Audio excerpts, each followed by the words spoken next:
नमस्कार। सत्य संवादमा म यहाँलाई हार्दिक स्वागत गर्दछु। जीवराम भण्डारी। आज यहाँहरू सामुन्ने उपस्थित हुनुहुन्छ शङ्कर पोखरेल। उहाँ लुम्बिनी प्रदेशका मुख्यमन्त्री हुनुहुन्छ, स्थायी समिति सदस्य नेपाल कम्युनिस्ट पार्टी नेकपा।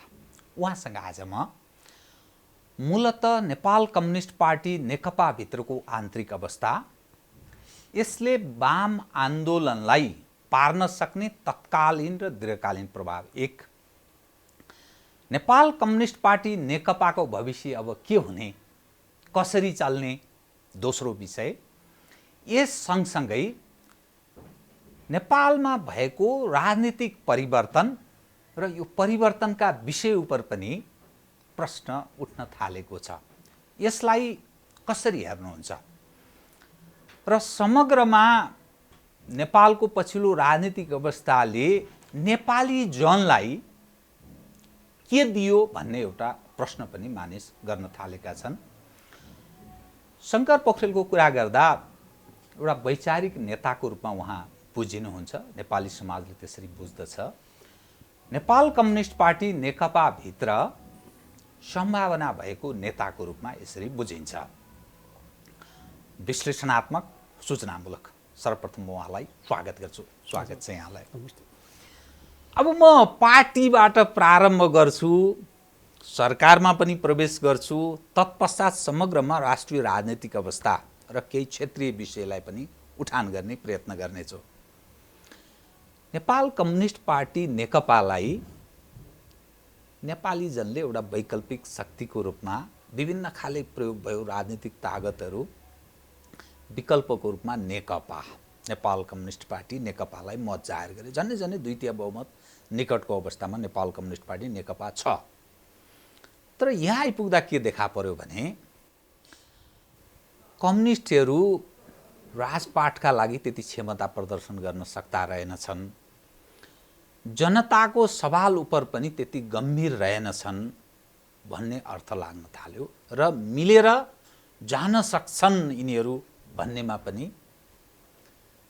अविश्वासको अवस्था सिर्जना हुन थाल्यो। यो नेकपा भित्रको यो आन्तरिक जो रणाको भन्ने मैले भाषा प्रयोग गरेँ, यो हो के को उपज हो? यो कुनै पनि राष्ट्रिय सङ्कटहरू भनौँ अथवा समस्याहरू चाहिँ समाजका उपज हुन्छन्। त्यो कुनै नेता विशेषका वा पार्टी विशेषका विषय मात्रै होइन। म के ठान्छु भन्दाखेरि तपाईँले जुन कुरा नेकपा भित्र देखा पर्यो भन्नुहुन्छ, त्यो चिज कुन शक्तिभित्र देखा परेन? अब एक हिसाबले भन्दाखेरि चाहिँ अब परम्परागत सामन्ती राजतन्त्रभित्र पनि सत्ता सङ्घर्ष, भूमिगत गिरोहका कुराहरू, परिवारभित्रका कलहहरू, परिवारकै कलहले राजतन्त्रको अन्त्य आदि इत्यादि कुरा हामीले भोगेका हाम्रा इतिहासका पक्ष हुन्। त्यो त्यसबाट अछुतो छ भनेर अहिले जसरी चित्रण गर्न खोजिएको छ, त्यो चाहिँ उसको विगतले त्यो कुरा बताउँदैन। अर्को रह्यो नेपाली राजनीतिभित्रको चाहिँ अर्को महत्त्वपूर्ण पक्ष चाहिँ नेपाली कङ्ग्रेस, जसले 7 सालको परिवर्तनदेखि कुनै न कुनै हिसाबले नेपालको राजनीतिमा भूमिका खेल्दै आएको छ। त्यो चाहिँ 7 सालदेखि नेपाली कङ्ग्रेसको इतिहासभित्रका अन्तरसङ्घर्षलाई हेर्नुभयो भने यही चित्र पाउनुहुन्छ जुन चित्र आज नेकपाभित्र पाउनुहुन्छ। परम्परागत त्यो छायाकै रूपमा ल्याउँ अर्थात् समाज आज नेकपाभित्र जे छ त्यो पनि नेपाली राजनीतिमा हुँदै आएको चिजभन्दा ऊ पृथक हुन सकेन। त्यसर्थ म के भन्छु भन्दाखेरि चाहिँ कम्युनिस्टहरू भन्ने अर्थमा मात्रै यसलाई नहेरौँ। हाम्रो नेपाली समाजको सामाजिक सांस्कृतिक धरातल हामीले निर्माण गर्न सकेका रहेनछौँ, जसका बिम्बहरू नेपालको राजनीतिमा, सङ्घ संस्थाहरूमा, विभिन्न पक्षहरूमा चाहिँ सहकारीको संस्कृति कमजोर रहेछ। यो ढङ्गले हेर्नुपर्छ होला भन्ने मलाई लाग्छ। अर्कोतर्फ चाहिँ हामी कस्तो प्रकारको सांस्कृतिक धरातलमा छौँ भन्दाखेरि राम्रो नराम्रो भन्ने कुरा चाहिँ विश्लेषण गर्दैनौँ, सबै चिजलाई सामान्यकृत गर्छौँ। कुनै पनि समाजमा भन्नुहोस् वा चाहिँ सङ्गठनभित्र भन्नुहोस् वा पार्टी आन्दोलनभित्र भन्नुहोस्, राम्रा पनि छन् नराम्रा पनि छन् भनेर त्यो भित्रको राम्रो चिजलाई प्रोत्साहित गर्ने खालको प्रवृत्ति अगाडि बढ्दाखेरि चाहिँ समाजमा सुधारको कुरा हुन्छ। जब तपाईँ सबै चिजलाई सामान्यकृत गर्न थाल्नुहुन्छ, नेकपाभित्र समस्या उत्पन्न भने कम्युनिस्टहरू भन्न थाल्ने, कङ्ग्रेसभित्र उत्पन्न हुन थाल्यो डेमोक्रेट्सहरू भन्न थाल्ने, वा राजतन्त्रभित्र समस्या उत्पन्न थाल्यो राजतन्त्रवादीहरू भन्न थाल्ने। त्यहाँभित्र चाहिँ असल खराबको विश्लेषण गर्ने जुन आवश्यकता छ त्यो आवश्यकताको कोणबाट हामी हेर्दैनौँ। त्यसले गर्दाखेरि समाजमा चाहिँ स्वाभाविक रूपमा समस्या समाधान गर्ने कुराहरूमा समस्या उत्पन्न भएको छ। पहिलो कुरा त यसरी हेर्नुपर्छ भन्ने मलाई लाग्छ। आजका समस्याहरू हाम्रा समाजका प्रतिबिम्बहरू हुन्।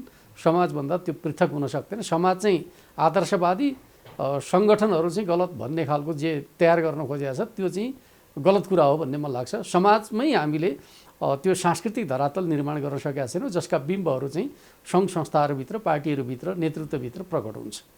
पहिलो कुरा त यसरी बुझ्नुपर्छ भन्ने मलाई लाग्छ।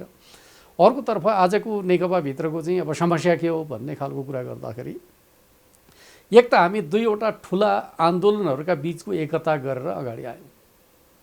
पहिलो कुरा हामीले त्यसरी बुझ्नुपर्छ, जसको सम्बन्ध चाहिँ अत्यन्त कटुतापूर्ण पनि रह्यो। भिन्न प्रकारको स्कुलिङ, भिन्न प्रकारको मनोविज्ञान, भिन्न प्रकारको राजनीतिक कार्यदिशाबाट गुज्रेका पार्टीहरूका बिचको एकता समयको आवश्यकता थियो। तर त्यसलाई एकताको बिन्दुमा पुर्याउनका लागि गर्नुपर्ने धेरै महत्त्वपूर्ण कामहरू थिए भन्ने कुरा नेतृत्वले बुझ्न नसक्दाखेरि एकताको कार्यभार त पुरा गर्ने, त्यसले अपेक्षा गर्ने चाहिँ दायित्वहरू पुरा गर्न नसक्दाखेरि चाहिँ आजको सङ्कट उत्पन्न भयो। त्यही भएर मैले चाहिँ पहिले पनि भन्ने गरेका थिएँ, पार्टी बैठकहरूमा पनि भन्ने गरेका छौँ, तपाईँहरूले ऐतिहासिक काम त गर्नुभयो, ऐतिहासिक कामले खोजेको जिम्मेवारीतर्फ तपाईँहरू गम्भीर हुनुभयो। काम ऐतिहासिक गर्ने, यसको अर्थ त नेतृत्वको योग्यतामाथि प्रश्न उठ्यो नि। त्यो नेतृत्व भने कसलाई भन्ने? नेतृत्व भने चाहिँ स्वाभाविक रूपमा अहिलेको सन्दर्भमा हेर्दाखेरि दुई अध्यक्ष मुख्य रूपमा, त्यसपछि योग्यतामाथि प्रश्न उठ्यो। स्वाभाविक रूपमा समस्या उत्पन्न भएपछि त उहाँहरू त्यसबाट अलग हुन त मिल्दैन नि त, मिल्छ र? त्यसपछि दोस्रो सन्दर्भ के भन्दाखेरि हामीले कोर अफ द लिडरसिप भनेर सचिवालय बनायौँ 9 जनाको। उहाँहरूले त्यो योग्यता देखाउनु पर्थ्यो, किनकि उहाँहरू नै हो कुनै पनि आन्दोलनलाई जोडिसकेपछि त्यसले उत्पन्न गर्ने प्रतिक्रियाहरूको सामना गर्ने मुख्य दायित्व कसको हो भन्दाखेरि उसकै हो। तर उहाँहरू उत्पन्न समस्याको समाधानकर्ता भन्दा पनि आफैमा समस्या सृजनकर्ताका रूपमा देखा पर्न थाल्नुभयो।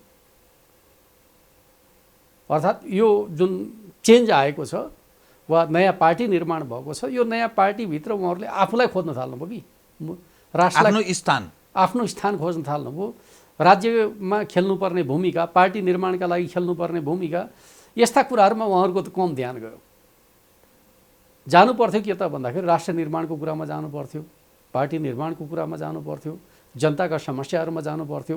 उहाँहरूले आफूलाई खोज्न थाल्दाखेरि चाहिँ अन्तर्विरोध र द्वन्द्वहरू देखा पर्यो। दुई अध्यक्ष असफल, सचिवालय असफल, अब पार्टी चल्छ कसरी? होइन, असफल भन्ने खालको कुरा पनि मतलब योग्यतामाथि प्रश्न उठ्यो। अब म के त्यो त अक्षमताकै उपज हो नि। त्यो त स्वाभाविक रूपमा अन्तर्द्वन्द्व उत्पन्न भएपछि त्यसको चाहिँ जड कारण के हो भन्दाखेरि उहाँहरू हो भन्ने कुरामा त सन्देह भएन।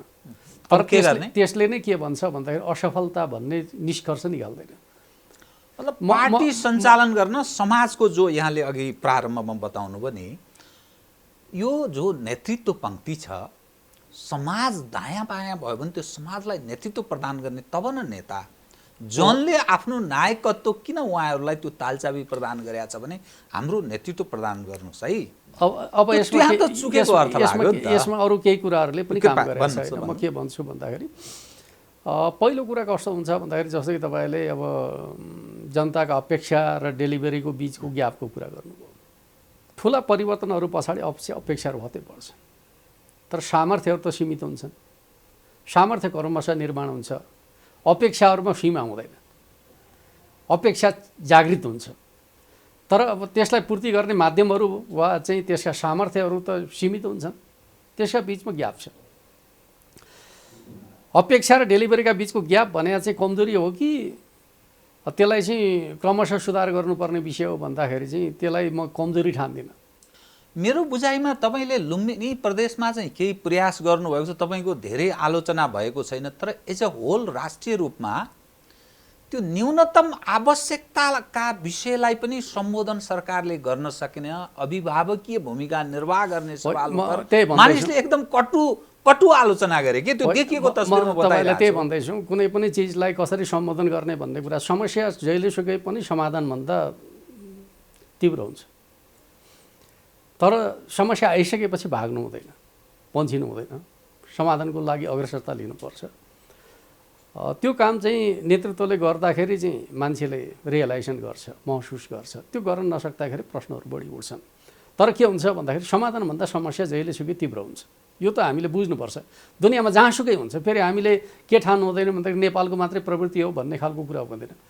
अपेक्षाका तुलनामा डेलिभरीको कुरा वा चाहिँ समस्याको तुलनामा चाहिँ समाधानका कुराहरू जहिलेसुकै पछ्याउने कुरा नै हो।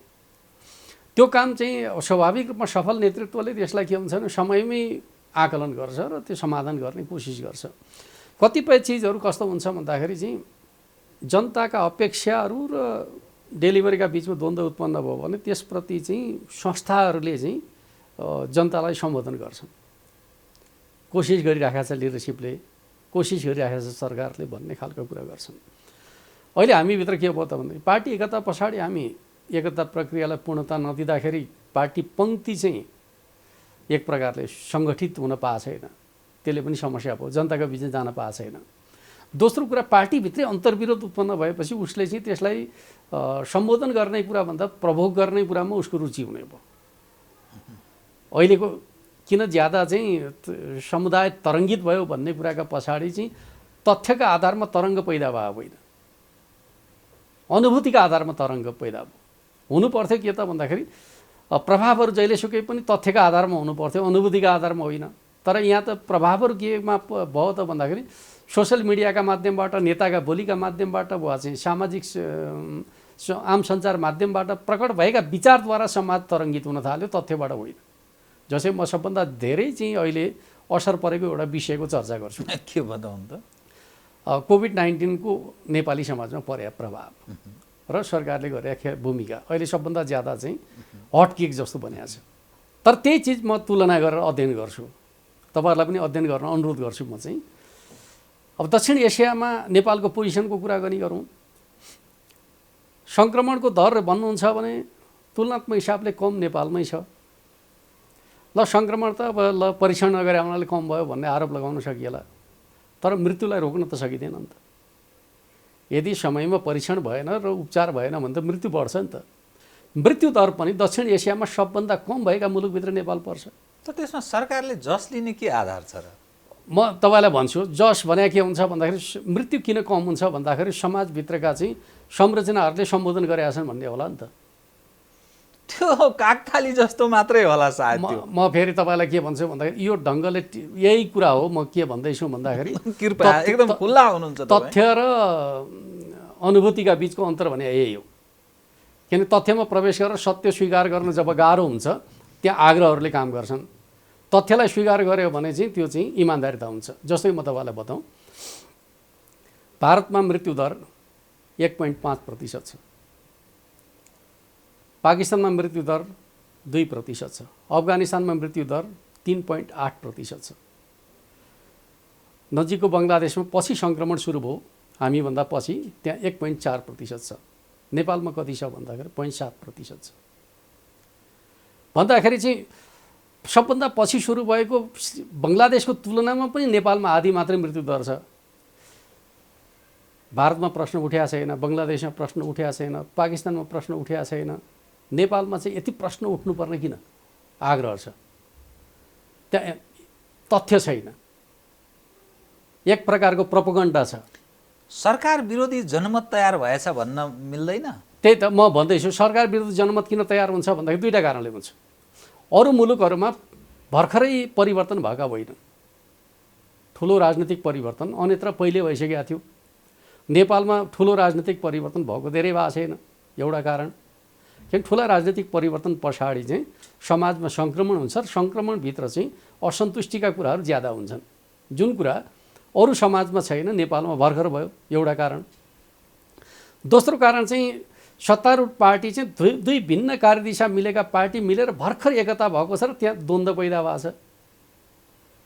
किन समाजमा उत्पन्न हुने असन्तुष्टिलाई सम्बोधन गर्ने त सत्तारूढ पार्टीले हो नि, त्यो आफै कलहमा छ, त्यसले समस्या उत्पन्न भएको छ। अर्कोतिर हामी यस्ता छिमेकीहरूद्वारा घेरिएका छौँ जसका चाहिँ ग्लोबल इन्ट्रेस्टहरू छन्। उनीहरू नेपाली समाजमा जहिले पनि अस्थिरता रुचाउँछन्। यो चिजबाट त्यसका लागि हामी अवसर प्रदान गरिरहेका छौँ। अवसर प्रदान गरेका छौँ वा हामीलाई चाहिँ त्यो ढङ्गले उद्वेलित गर्ने काम भएको छ। दुइटै हुनसक्छ। हाम्रो अन्तर्द्वन्द्वले अवसर पनि प्रदान गरेका छ वा चाहिँ हामीलाई अन्तर्द्वन्द्वमा जानका लागि उद्वेलन पनि गरिराखेका होलान्। किनकि जब हामी ग्लोबल एउटा चाहिँ इन्ट्रेस्टको बिन्दुमा छौँ भने त्यसका बाछिटाहरू छैनन् भन्ने कुरा त होइन। यो चिजको असर नेपाली समाजमा परेको छ भन्ने कुरालाई बुझ्नु त पर्यो नि। फेरि हामीले के ठान्नु भएन भन्दाखेरि धेरै पहिले चाहिँ राजनीतिक समस्या हल गरेको भारतसँग आज हामीलाई तुलना गर्ने कुरा मिल्छ र?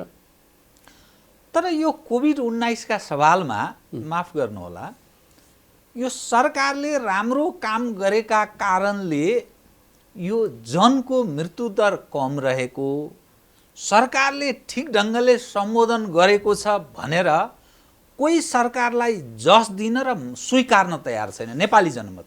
त्यो चाहिँ तपाईँले भनेको कुरा ठिक हो, म पनि त्यही भन्छु। किनकि नेपाली समाजमा त्यो मान्यता छ भनेर मैले यो विषयको चर्चा गरेँ। यसको अर्थ के समाज गलत बाटोमा गइरहेछ भन्ने? समाज गलत होइन, समाजका जुन ओपिनियन मेकरहरू हुन्छन् नि उनीहरूले समाजलाई गलत सन्देश दिएका छन्। तपाईँहरूको पकड घट्न थालेछ भन्ने अर्थ लाग्यो नि त। पकड किन घट्यो भन्दाखेरि पार्टी आफै द्वन्द्वमा छ, समाज भर्खर सङ्क्रमणमा छ, ठुलो राजनैतिक पछाडिको सङ्क्रमणमा छौँ हामी। यस्ता बेला यस्ता कुरा हुन्छन्। जति बेला चाहिँ महामारी आइलाग्यो, समाज आतङ्कित भयो, राज्य चाहिँ त्यसका लागि तयार त कहिले हुन्छ र, को थियो र? त्यो परिप्रेक्ष्यमा चाहिँ प्रश्नहरू धेरै उठे। तर म तपाईँलाई के कुरा भन्छु भन्दाखेरि हामी कहाँ मृत्युदर कम हुनुका पछाडिको कारण के हो भन्ने कुराका सन्दर्भको कुरा गर्दाखेरि जनतामा चेतनाको पक्ष चाहिँ बढ्यो होला। हो, चेतनाको पक्ष बढ्यो होला, जेसुकै कारणले बढ्यो होला। दोस्रो कुरा स्वाभाविक रूपमा चाहिँ परीक्षणको दायरा बढेको छ। फेरि तपाईँ हामीलाई के लाग्छ भन्दाखेरि परीक्षणको दायरा चाहिँ कहाँ बढेको छ भन्नेहरू पनि छन्। हिजो एउटा प्रयोगशाला थियो, आज चाहिँ 6 दर्जन प्रयोगशालाहरू चाहिँ परीक्षणको प्रक्रियामा छ। त्यसलाई अस्वीकार गर्न सकिँदैन। ठिकै, त्यसले गर्दाखेरि बढेको छैन। यो कसले गर्यो भन्दाखेरि राज्यले गरे होइन भन्ने पनि सकिएला। एका ठाउँमा चाहिँ 6 दर्जन हुँदाखेरि पनि केही पनि गरेन पनि भन्न सकिएला होइन। त्यो भन्दै चलन त छँदैछ, त्यसलाई त कहाँ रोक्न सकिन्छ र? अर्कोतर्फ म तपाईँलाई भनौँ, हामीभन्दा धेरै विकसित मुलुक र सामाजिक आर्थिक विकासका दृष्टिकोणले विश्वको चाहिँ लामो समय चाहिँ पहिलो स्थानमा रहेको मुलुक स्विजरल्यान्ड। कोभिड-19 का सन्दर्भमा स्विजरल्यान्डको डेटालाई हामी हेरौँ। हाम्रोभन्दा जनसङ्ख्या कति छ भन्दाखेरि 70-75 लाख जनसङ्ख्या भएको मुलुक, हामी झन्डै 3 करोडको हाराहारीमा छौँ। हाम्रोभन्दा बढी सङ्क्रमण छ, हाम्रोभन्दा दोब्बरभन्दा बढी मृत्युदर छ। त्यो मुलुकमा के राज्यले चाहिँ उपचार दिएको छैन, परीक्षण गरेका छैन, नागरिक सचेतनता दिएको छैन? सबै दिया होला नि त। किनकि विश्वको एक प्रकारले आर्थिक सामाजिक हिसाबले सबल मुलुकभित्रको अवस्था हो यो। उसको हालत त्यस्तो छ। तपाईँले त्योभन्दा बेहतर भएको नेपाललाई गाली गरेर चाहिँ सरापेर सक्नु भएको छ भनेपछि तपाईँले नागरिक कर्तव्य पुरा गर्नु भएको छ कि छैन भन्दाखेरि त गर्नु भएको छैन नि त। किन तपाईँकै प्रश्नमा पनि सरकारले गर्न सकेका छैन भन्ने कुराको आग्रह ज्यादा छ, तथ्य त छैन भन्दाखेरि यो चिज त हामीले चाहिँ कम्तीमा बौद्धिक समुदायले विमर्श गर्दाखेरि चाहिँ यो पक्षलाई पनि हेर्नुपर्छ भन्ने मलाई लाग्छ। मैले दक्षिण एसियाको कुरा पनि गरेँ, सबभन्दा विकसित मुलुक स्विजरल्यान्डको कुरा गरेँ। अमेरिकाको हालत के छ तपाईँ अहिले हेर्दै हुनुहुन्छ, दिनमा 2 लाख सङ्क्रमित हुँदैछन्, झन्डै 4000-5000 मान्छे दैनिक रूपमा मरिरहेका छन्। त्यो पेरिफेरीमा हामीले गरेको, हाम्रो जस्तो कमजोर मुलुकले गरेको प्रयासलाई यतिसम्म त सरकारले गरेका छ भन्न सक्नु पर्यो। अर्कोतर्फ लुम्बिनी प्रदेशको कुरा गर्नुहुन्छ भने अहिले तथ्याङ्क हेर्नुहोस्, 80% मान्छेहरूलाई त हामीले चाहिँ राज्यका प्रबन्धभित्रै उपचार गरेका छौँ त।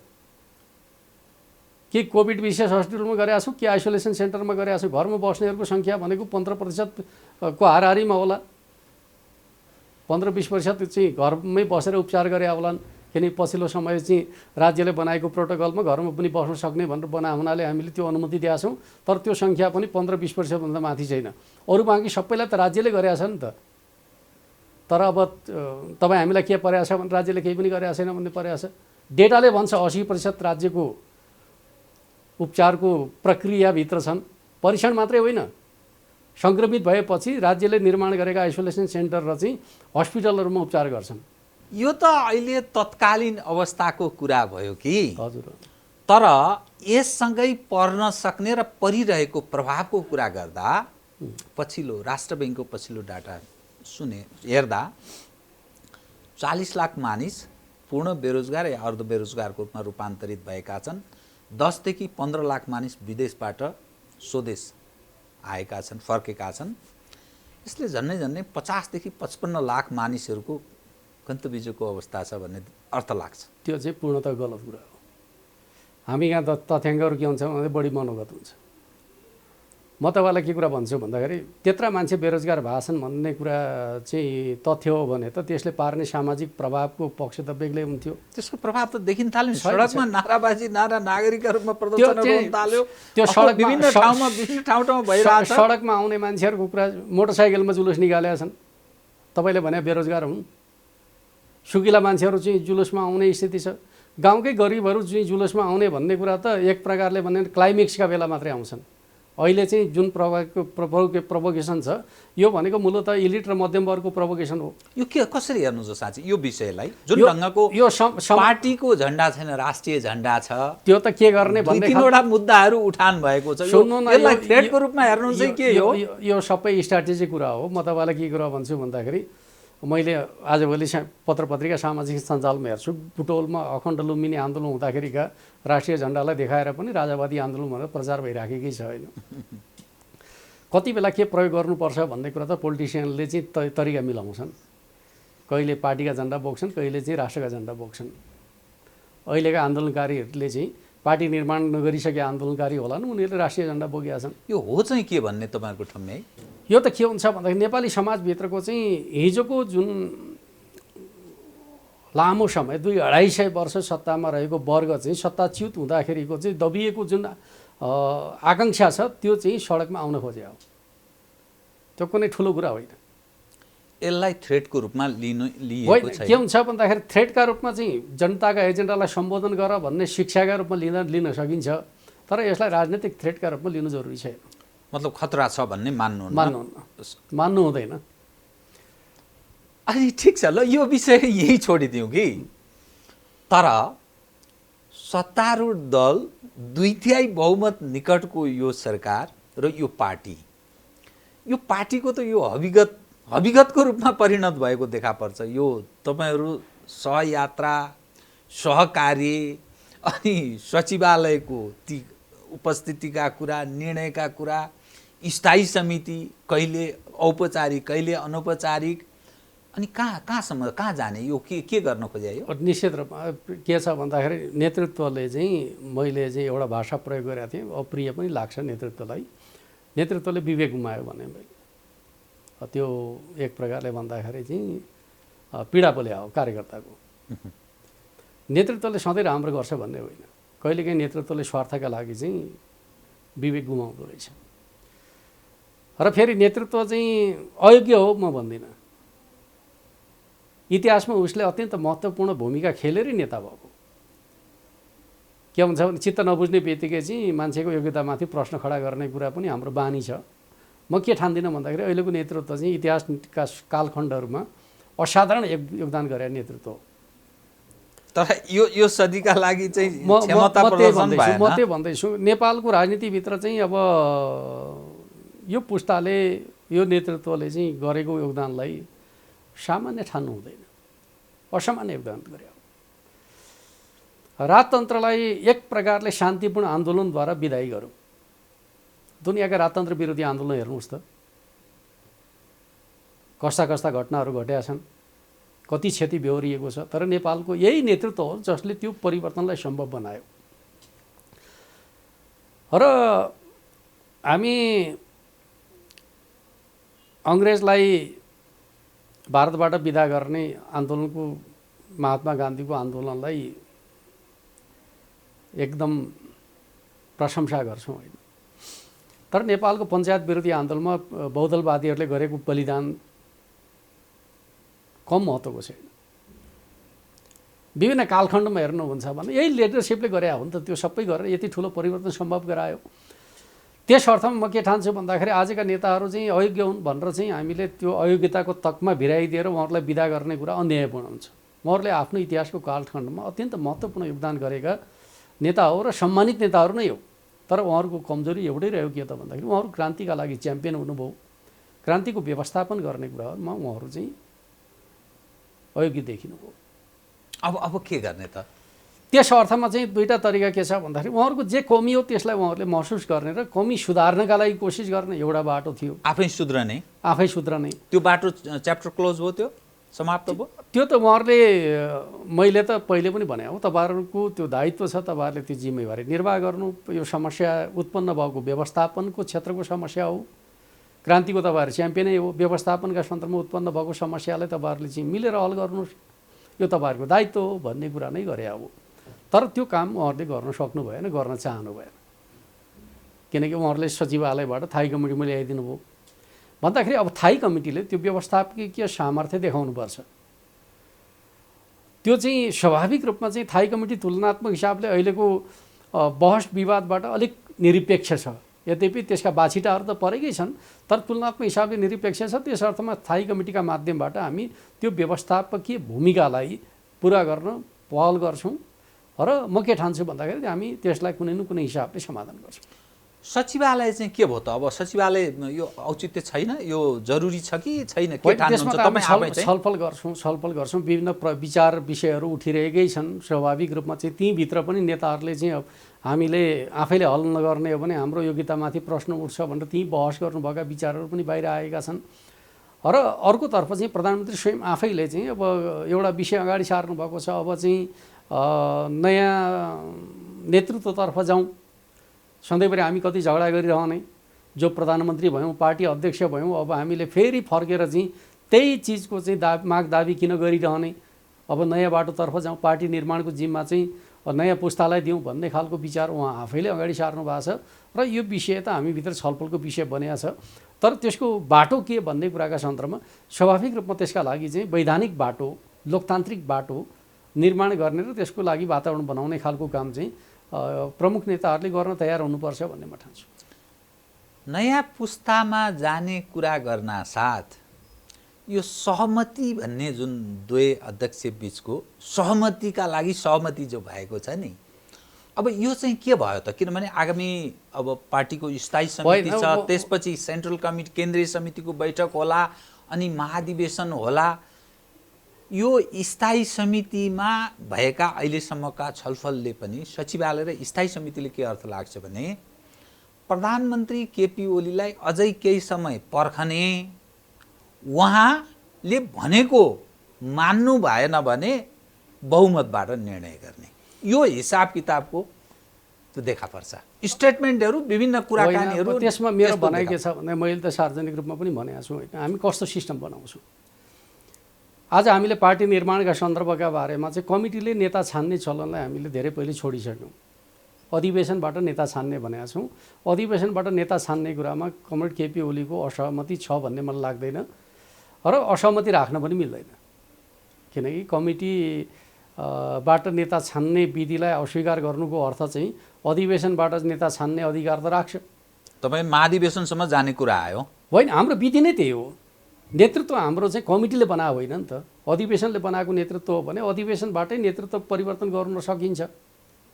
कमिटीबाट परिवर्तन गर्न थाल्यो भने त हामीले जुन राजनीतिक स्थायित्वको अपेक्षा गरेका छौँ त्यो त पुरा हुँदैन नि त। त्यो पार्टीको कुरा भयो। अनि प्रधानमन्त्रीको सवाल उपर प्रधानमन्त्रीका कुराकै बारेमा बहुमतले निर्णय गरेर तपाईँ छोडिदिनुहोस् भनेर पार्टीको सचिवालय स्थायी समिति हुँदै सेन्ट्रल कमिटीले त्यो निर्णय गर्यो, आदेश दियो भने के गर्नु? मिल्दैन त्यो पनि। किन भन्दाखेरि त्यसको पनि हामीले सिस्टम बनाएको छौँ नि त। सिस्टम के बनाएको छौँ भन्दाखेरि पहिलो कुरा त हामीले विपक्षीलाई पनि अविश्वास प्रस्ताव राख्नका लागि बाँधेका छौँ। एउटा अविश्वास प्रस्ताव राखेपछि 2 वर्षसम्म राख्न मिल्दैन भनेका छौँ। त्यो किन भने संसदीय व्यवस्थामा त त्यस्तो त भन्न नमिल्ने हो। हामीले नेपाली राजनीतिभित्र के महसुस गऱ्यौँ भन्दाखेरि पटक पटक सरकार परिवर्तन भइरहनाले डेलिभरीमा समस्या भयो भनेर गरे त हो नि। नेपाललाई विशेष रूपमा त्यसरी हेरिनुपर्छ भन्ने नेपाल सापेक्ष त्यो खाले नियम बनाइयो। विपक्षका लागि त्यो नियम बनाउनेले सत्ता पक्षमा चाहिँ मन लागेको बेला फेर्न पाइन्छ भन्ने कुरा स्थापित गर्छ र कथन त्यो निर्णयमा पुग्यो, पार्टीको स्थायी समिति हुँदै सेन्ट्रल कमिटी बहुमतीयमा पुग्यो भने चाहिँ के गर्ने त भन्ने होइन, प्रश्न। नेतृत्व सरकारको नेतृत्व गर्ने विधि भने के हो त भन्दाखेरि दलभित्र चाहिँ अब प्रतिस्पर्धामा जान चाहने हो भने दलभित्र चाहिँ विश्वास प्राप्त गरेर नेता हुने, त्यो त अधिकार त छ नि त संसदीय दल संसदीय दलभित्र। पार्टीको आदेशबाट प्रधानमन्त्री फेरिने विषय बन्दैन भन्ने त्यो त हाम्रो सिस्टमले मान्दैन नि त, मान्छ र? हामीले बनाएको विधान, हामीले पनि संसदीय विधान बनाएको छौँ नि, त्यो संसदीय विधानले दलको नेता चुन्ने सिस्टम बनाएको छ, त्यो दलको नेता प्रधानमन्त्री हुने सिस्टम बनाएको छ। पार्टीको निर्णय स्वतः प्रधानमन्त्री हुने सिस्टम त हामीले बनाएको छैनौँ नि त, बनाएको छौँ र? हामी आफैले नेकपाले बनाएको सिस्टम के हो त भन्दाखेरि चाहिँ पार्टीका तर्फबाट निर्वाचित भएकाहरू चाहिँ दलमा सामेल हुन्छन् र त्यो दलको बैठकबाट नेता चुनिन्छ, त्यो नेता चाहिँ प्रधानमन्त्री हुन्छ। यदि उसले चाहिँ सबभन्दा ठुलो दल भयो भने वा चाहिँ धेरैको विश्वास जित्न सक्यो भने, यही त बनाएको छौँ नि। यो त हामीले बनाएको सिस्टम हो नि। सिस्टमभन्दा बाहिर कोही जान मिल्छ र? विधि पद्धतिको कुरा गर्ने, सिस्टमभन्दा बाहिर जान मिल्ने कुरा त हुँदैन। कम्युनिस्ट पार्टीको फेरि फलामे अनुशासन भनिन्छ नि त, पार्टीको बहुमतलाई सर्वे सर्वा मानिन्छ, स्वीकार्नुपर्छ भन्ने विषय नीतिका सन्दर्भमा हो, सङ्गठनात्मक प्रणालीका सन्दर्भमा त हामीले भिन्न विधि बनाइसक्यौँ नि। जस्तै अधिवेशनबाट नेता चुन्ने भनेपछि त्योभन्दा पहिले त हामीले चाहिँ कमिटीबाट नेता फेर्न त पाउँदैनौँ नि, पाउँछौँ र? हामी आफैले विधि के बनायौँ भन्दाखेरि पार्टीद्वारा टिकट पाएका व्यक्तिहरू चुनाव लड्छन्, जितेका मान्छेहरूले दल बनाउँछन्, दलभित्रबाट चाहिँ बहुमत प्राप्त व्यक्ति चाहिँ नेता बन्छ भन्ने विधि त हामीले बनायौँ नि, पार्टीले बनायो नि। त्यही पार्टीले बनाएको विधि पालना गर्नुपर्छ भन्ने कुरा चाहिँ पार्टीभन्दा बाहिरको विषय हुन्छ र? यो विषय अलिक स्पष्ट गरिदिनुहोस् न त। आगामी महाधिवेशनभन्दा पहिले केपी ओलीजीले प्रथम अध्यक्ष अर्थात् पार्टीको अध्यक्षता छोड्ने सम्भावना रहँदैन, विधि पद्धति प्रक्रिया हर हिसाबले होइन, पार्टी विधानले नै अनुमति दिँदैन। एक नम्बर 2, अनि प्रधानमन्त्रीको सवाल उप कि त आगामी चुनावपछि उहाँ प्रधानमन्त्रीबाट बाहिरिने विषय बन्छ, आवधिक निर्वाचन, संसदीय निर्वाचन पश्चात उहाँले चाहिँ छोड्छु भन्नुभएको छ होइन। यद्यपि उहाँ चाहिँ अब म लोकतान्त्रिक ढङ्गले कार्यकर्ताको विश्वासी छु, संसदीय दलको विश्वासी छु भन्न नपाउने कुरा त होइन। तर उहाँले के भन्नुभएको छ भन्दाखेरि यो एक कार्यकालभन्दा बढी म दोहोरिँदैन भन्नुभएको छ। भन्छ पार्टी अध्यक्ष र प्रधानमन्त्रीकै सभा भन्नुभएको छ। हामीले स्वाभाविक रूपमा चाहिँ त्यसलाई उचित ठानेका छौँ। नत्र त एउटा पार्टी सदस्यका हिसाबले म सबैको विश्वास जित्छु भन्न पाउँछ पाउँदैन भन्दाखेरि पाउँछ नि त। तर अब सधैँभरि पुरानै नेता रहिरहने खालको कुरा उचित हुन्छ हुँदैन भन्दाखेरि हुँदैन भन्ने लाग्छ मलाई। जस्तै म त के मान्यता राख्छु भने आजको हाम्रो पार्टीभित्रको अन्तर्द्वन्द्वको एउटा पछाडिको कारण भित्रको एउटा कारण म के ठान्छु भन्दाखेरि पार्टी अध्यक्ष भइसकेका, प्रधानमन्त्री भइसकेका मान्छेहरू एउटै कमिटीमा बस्दाखेरिको चाहिँ न्यारगुरु पनि हो। पर्सनालिटी क्लास एक खाले व्यक्तित्वको द्वन्द्व, व्यक्तित्वको टकराव भनौँ न। किनकि उहाँहरू चाहिँ अब पावरको इन्जोय गरिसकेका मान्छे हो, त्यो झलझल सपना देख्ने, त्यसमा अभ्यस्त हुनुहुन्छ। त्यो अभ्यासभित्रका चाहिँ चिजहरूका बिचको चाहिँ इन्ट्रेस्टहरूको क्ल्यासका रूपमा प्रकट भएको छ। यो चिज चाहिँ पश्चिमाहरूले के गरे भने धेरै पहिले विधि बनाएर चाहिँ त्यस्ता व्यक्तित्वहरूलाई विदा गर्ने प्रणाली बनाए। जस्तै अमेरिकाको राष्ट्रपति ओबामा 2 अवधि राष्ट्रपति भएर लोकप्रिय हुँदा हुँदै विदा हुनुभयो। अहिले पनि 56 वर्ष मात्रै हुनुहुन्छ। अहिले पनि जनताले उहाँलाई सुन्छन्। अहिले पनि चुनावी क्याम्पेनरको महत्त्वपूर्ण व्यक्तित्वका रूपमा देश दौडामा हिँड्नुभयो, तर उहाँले राष्ट्रपति हुन्छ भन्न पाउनुहुन्न, सिस्टमले दिन्न। त्यसरी त्यहाँ चाहिँ कुनै न कुनै प्रकारको चाहिँ प्रणाली स्थापित भयो।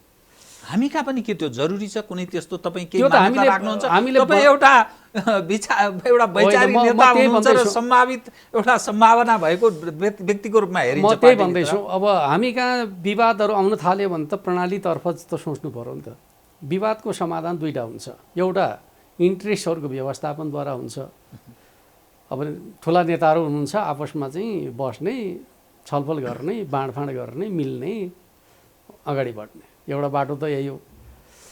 त्यो बाटोमा अरू चाहिँ सफल देखिनु भएन भन्दाखेरि अब अर्को बाटो भने के हो त भन्दा विधि थिति बसाउनका लागि अग्रसर भूमिका खेल्ने, अर्थात् निश्चित भूमिका खेलिसकेका मान्छेहरू राजनीतिबाट बिदा हुने। त्यसो भने कम टक्राउ हुन्छ।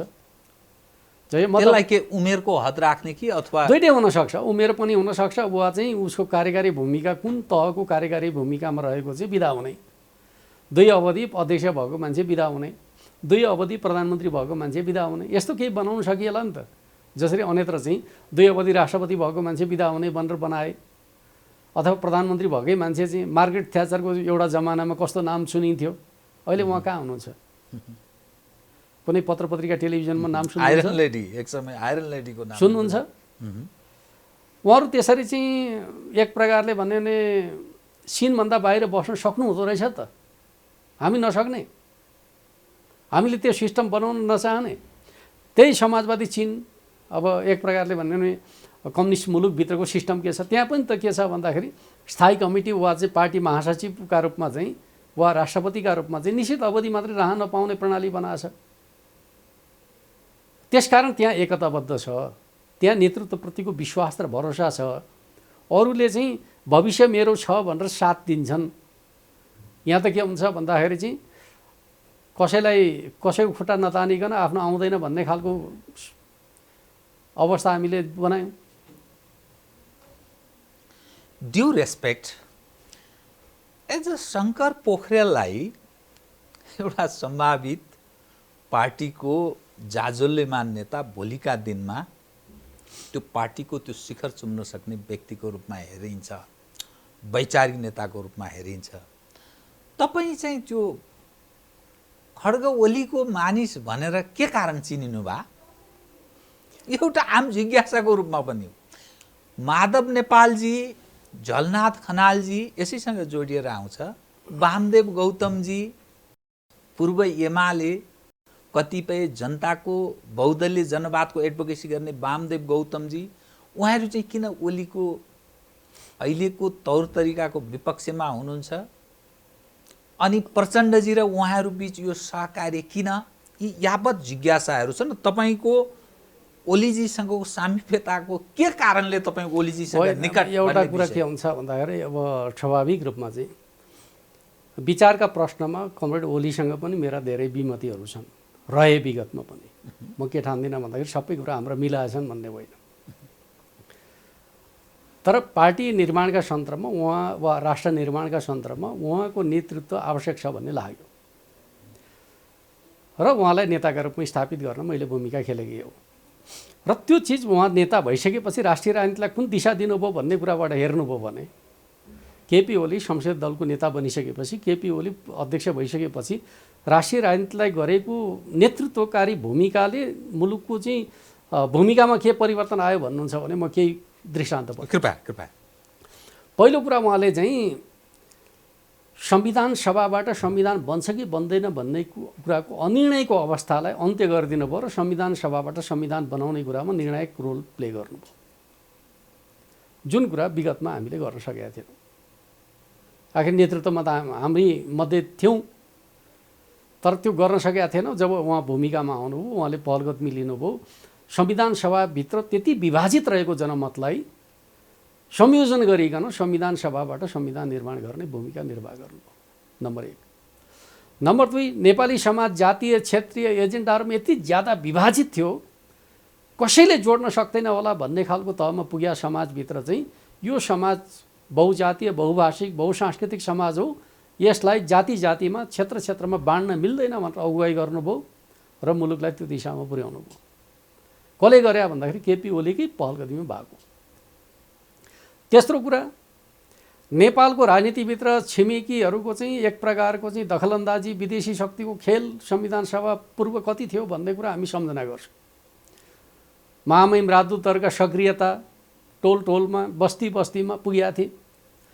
त्यो चिजलाई कसले नियन्त्रण गर्यो भन्दाखेरि केपी ओली प्रधानमन्त्री भइसकेपछि उहाँले धेरै हदसम्म नियन्त्रण गर्नुभएको छ। पूर्ण भएको छ त म भन्दिनँ, तर हिजोको दृश्य र आजको दृश्यमा अन्तर छ भन्ने लाग्छ।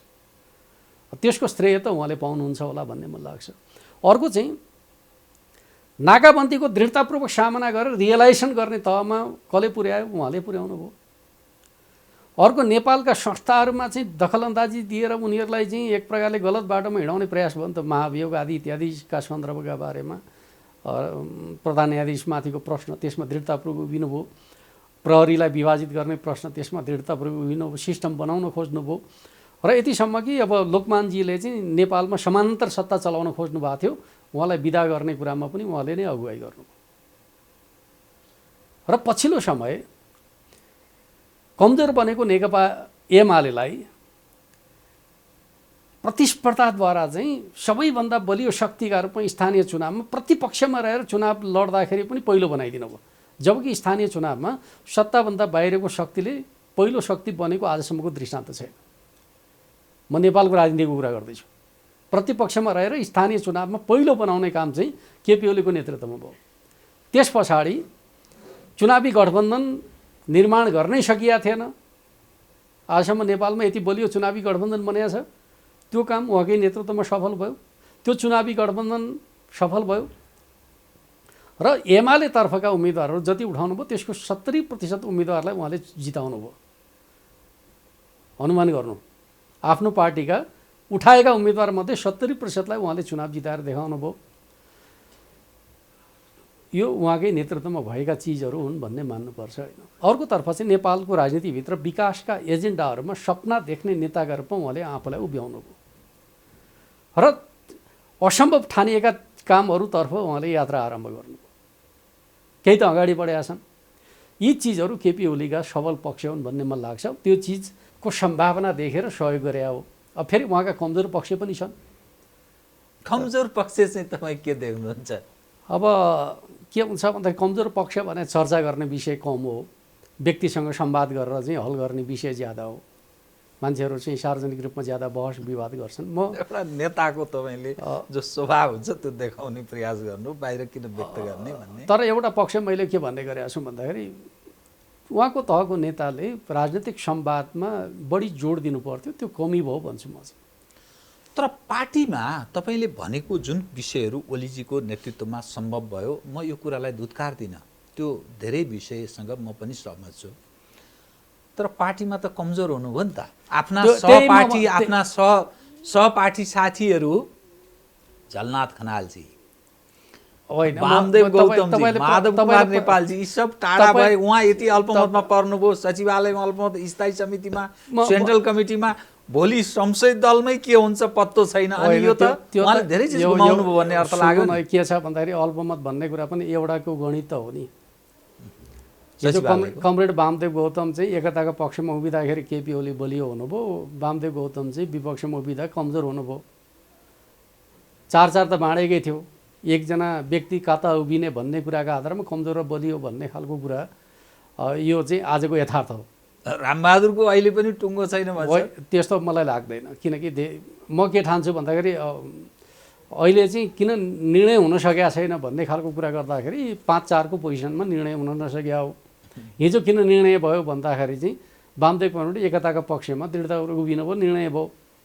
त्यस अर्थमा चाहिँ अब मनोविज्ञान के छ यही हो। मैले अब तपाईँलाई चाहिँ यान्त्रिक हिसाबले सोध्नुहुन्छ, यान्त्रिक हिसाबले कुरा त्यो चिजको अर्थ त्यही हो। जहाँसम्म थाई कमिटीभित्र भन्ने पनि कुनै प्रकारको डिभिजन भएको छैन। त्यस अर्थमा अल्पमत बहुमत भन्ने खालको कुरा चाहिँ बेकारको कुरा हो। तर त्यो कुनै हदमा प्रकट हुन सक्छ भन्छ। प्रकट भएछ भने छलफल गरौँला नि त। प्रकट नहुन्जेलसम्म चाहिँ त्यहाँ चाहिँ अल्पमत बहुमत भयो भन्ने खालको कुरा त सत्य होइन। एउटा कुरा मनोगत रूपमा के हुनसक्छ भन्दाखेरि एकता जुन हिसाबले गर्दै आयौँ त्यसका चाहिँ जस्ता 40 अनि फेरि त्यसका जस्ता तस्तै प्रभाव रहिरहने हो भने चाहिँ प्रधानमन्त्री एकता गर्दा नै अल्पमतमा हुनुहुन्छ भन्ने कुरा स्वतः सिद्ध छ। माधवजीलाई दिएका केही सेयरहरूदेखि लिएर सबै जोड्ने हो त्यो भने चाहिँ स्वतः चाहिँ उहाँ अल्पमतमा हुने गरी नै एकता भएको छ भन्दाखेरि यो कुनै ठुलो कुरा होइन। त्यसकारण उहाँले गरेको गतिविधिका कारणले त्यसो भयो भन्ने खालको कुरा पनि होइन। मुख्य कुरा हामी एजेन्डा बेस भएर छलफल गर्छौँ, पार्टीमा केही समस्या छैन। सिस्टमलाई भत्काउन खोज्छौँ, समस्या छ। सिस्टम भनेको के हो त भन्दाखेरि अधिवेशनबाट हुने नेतृत्वलाई कमिटीबाट बदल्न खोज्छौँ, समस्या छ। संसदीय दलबाट निर्माण हुने नेतृत्वलाई पार्टीबाट बदल्न खोज्छौँ, समस्या छ। सिस्टममा गए त समस्या छैन नि, मान्नुपर्छ नि। अधिवेशनबाट केपी ओली चाहिँ उठ्न खोज्नुभयो, हार्नुभयो भने त मान्नु पऱ्यो नि त, मान्नु परेन? अथवा संसदीय दलमा चाहिँ उहाँले बहुमत लुज गर्नुभयो, प्रधानमन्त्री छोड्न तयार हुनु पऱ्यो नि त, परेन? प्रधानमन्त्री पार्टीको बैठकलाई नै महत्त्व दिइरहनु भएको छैन, कहिले जाँदै जानुहुन्न, गर नि त ल के होइन। नाप्छौ भन्ने ढङ्गले प्रस्तुत उहाँले हुनुहुन्छ। हिजो एउटा पत्र लेख्नुभयो, त्यो पत्र के छ भन्दाखेरि चाहिँ त्यसलाई पनि हामीले चाहिँ जसातसै बुझौँ नि त। उहाँले के भन्नुभयो भन्दाखेरि चाहिँ जुन प्रकारको अभियोग कमरेड प्रचण्डका नाममा आयो त्यो चाहिँ राजनैतिक तहको अभियोग छैन, फौजदारी प्रकृतिको अभियोग छ। फौजदारी प्रकृतिको अभियोगमाथि म बसेर छलफल गर्न मिल्छ? यदि त्यो हो भने त राज्यका निकायलाई पार्टीले अनुरोध गरे भयो, उसले छानबिन गर्नु पर्यो। सिस्टम त त्यो होला नि त। फौजदारी अभियोगका बारेमा छानबिन गर्ने पार्टीले अधिकार राख्छ? म कमरेड प्रचण्डलाई पनि प्रश्न गर्छु, फौजदारी अभियोग लगाएर छानबिन गर्ने अधिकार पार्टीले राख्छ? त्यो त राज्यका निकायलाई जिम्मा लगाउनु पर्यो। राजनीतिमा विवाद छ भन्ने बित्तिकै त्यस प्रकारको अभियोग लगाउन मिल्छ? अनि अब यसरी यो आम्ने सामने जुन देखा पर्यो नि दुई अध्यक्ष बीच र अर्को कार्यकारी अध्यक्षसँग ठिक्क उहाँकै सँगै समकक्षमा उभिनुभयो माधव कुमार नेपालजी, झलनाथ खनालजी अनि वामदेवजी पनि त्यहाँ सँगै सामेल हुनुहुन्छ।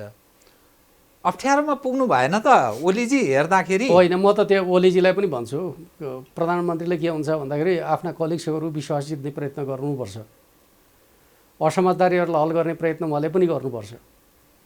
त्यो चाहिँ प्रचण्डजीको मात्रै जिम्मा हो भनेर छोड्न मिल्दैन, किनकि प्रमुख नेता त उहाँ नै हो, उहाँले पनि गर्नुपर्छ। तर चाहिँ प्रधानमन्त्रीले मात्रै समझदारी बनाउने, अरू बाँकीले न्यु खोजिरहन पाउनुपर्छ भन्ने कुरा पनि त होइन नि।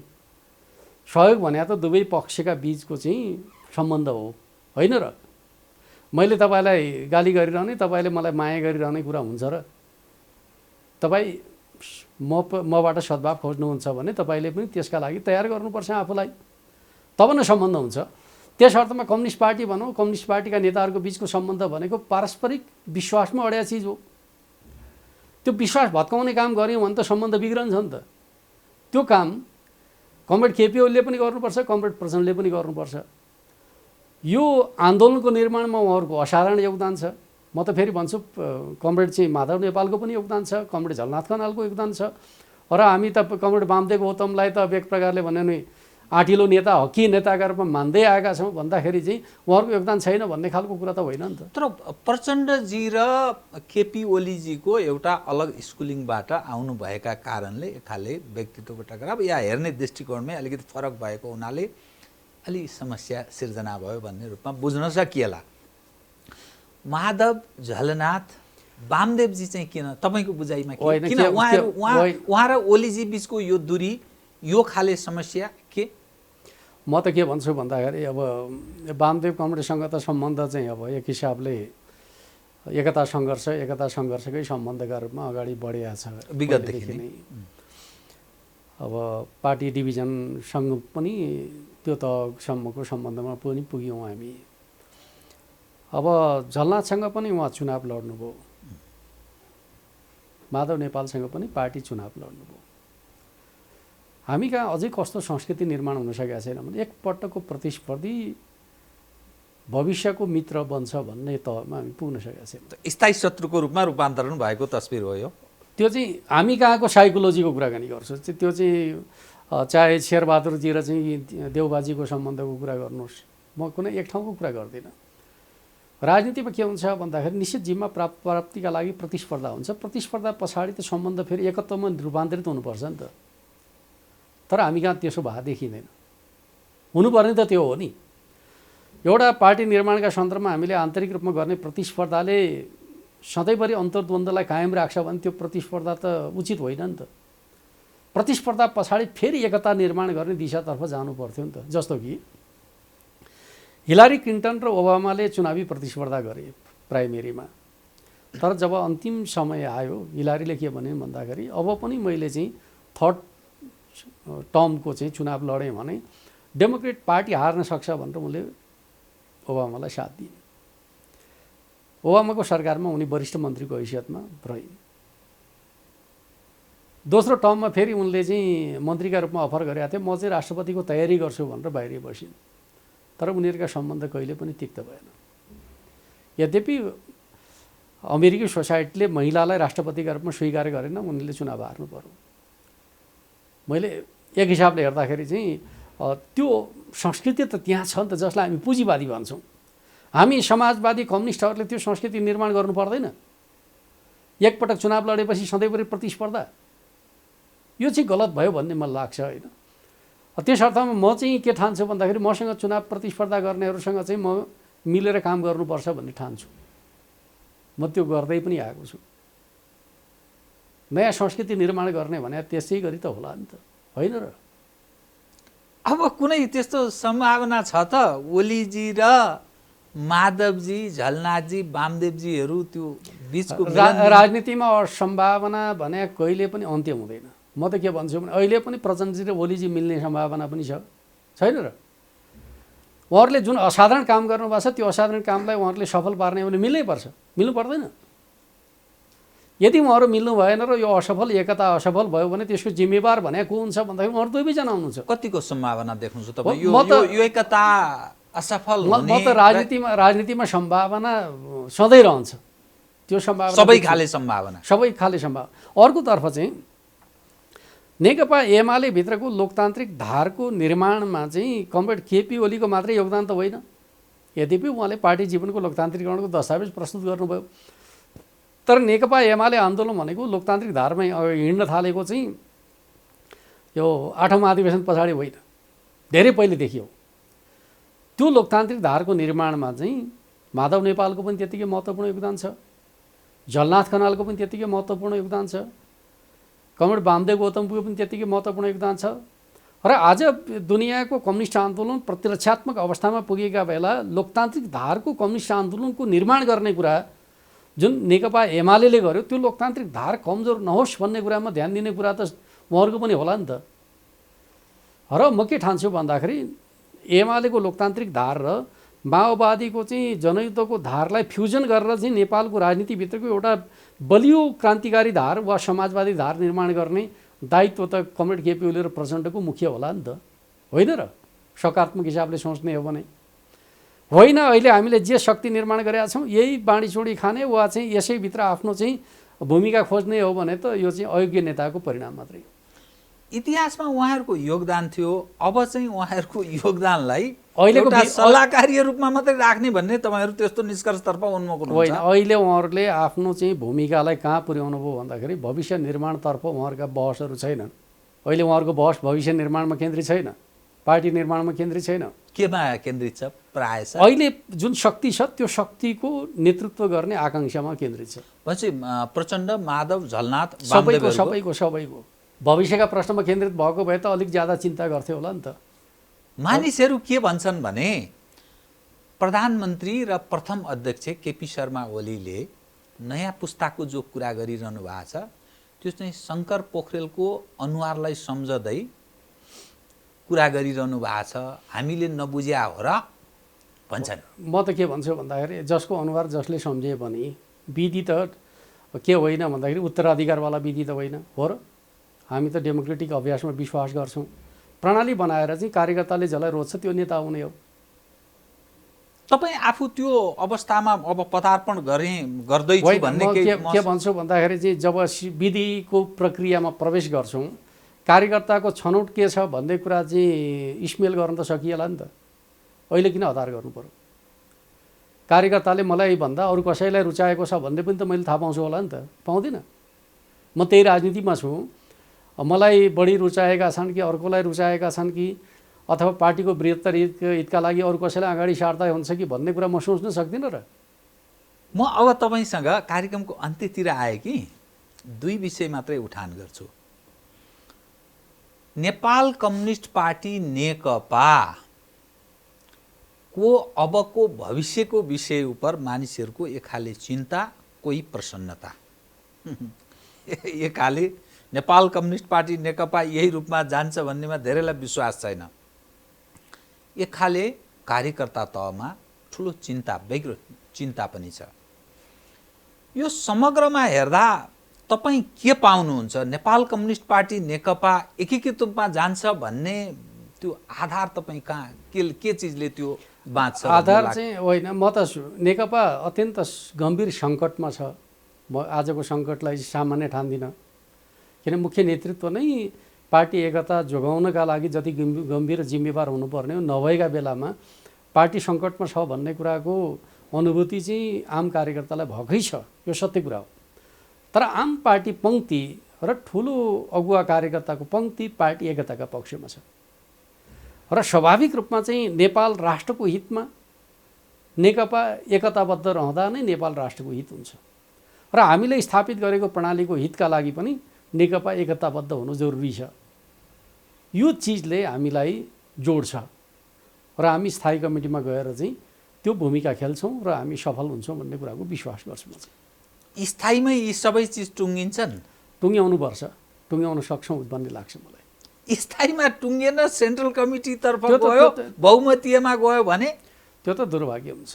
किनकि अब दुर्भाग्य भने के विभाजनमा जान सक्छ? होइन, जे पनि हुनसक्छ। विभाजन मात्रै होइन, त्योभन्दा पनि गहिरो असर पर्न पनि सक्छ। होइन, त्यो भने के हुन्छ भने विसर्जन भन्छौँ हामी चाहिँ। आम कार्यकर्ता पङ्क्तिमा जनतामा निराशा पैदा हुने तहसम्म पनि जान सक्छ। सिस्टममाथिको प्रश्न पनि उठ्न सक्छ। किनकि जति हामी त्यो त आफू बचाउने प्रधानमन्त्री ओलीले आफ्ना लागि सिस्टममाथि खतरा भन्ने ढङ्गले त्यो त प्रस्तुत हुन प्रधानमन्त्रीले स्पष्ट पारिसक्नु भएको छ। होइन, म त्यति कमजोर जगमा उभिया छैन जसले सिस्टमलाई भत्काएर आफूलाई चाहिँ अग्लो बनाओस्।